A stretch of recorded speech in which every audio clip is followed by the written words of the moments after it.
Hi, my name's Mike. I'm with Core Physical Therapy, and I'm going to talk a little bit about myofascial release, which is one of the techniques we use with almost all of our patients when they come in.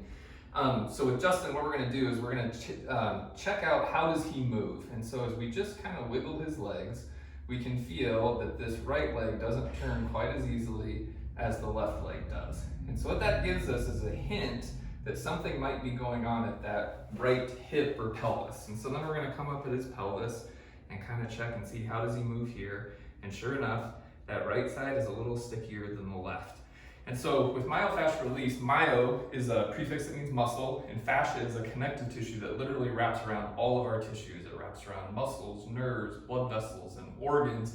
And when that connective tissue gets tight, it's almost like a snag in a sweater. So if you were to think about if I have my shirt and I put a snag in it, everything has a tendency to kind of pull towards the snag or the tight spot.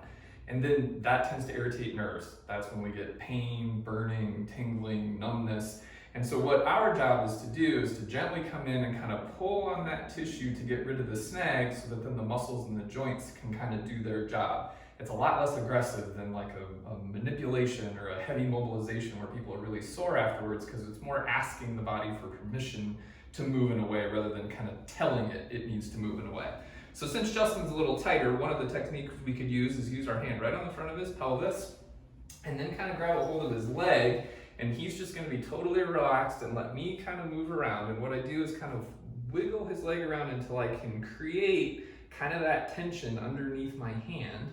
And as we hold that tension, eventually it releases. Now this isn't going to show up on camera very well because it's small, but these real small little gains lead to, when we come back and test his pelvis, it will move better. And as things move better, it takes the irritation away from nerves.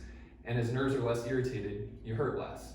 And so the nice thing about these techniques is most people aren't very sore after treatment because we're asking for permission rather than telling it what to do. Sometimes I tell patients it's kind of like the difference between going to a trainer where they ask you, okay, do you think we could do some push-ups today?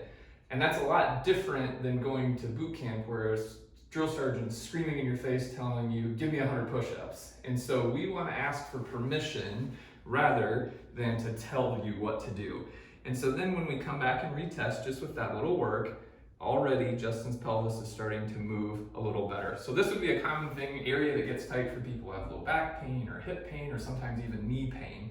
And so then after we're done with this, we would give Justin some stretching or some strengthening exercises to do at home so he could maintain the changes we made while we were here.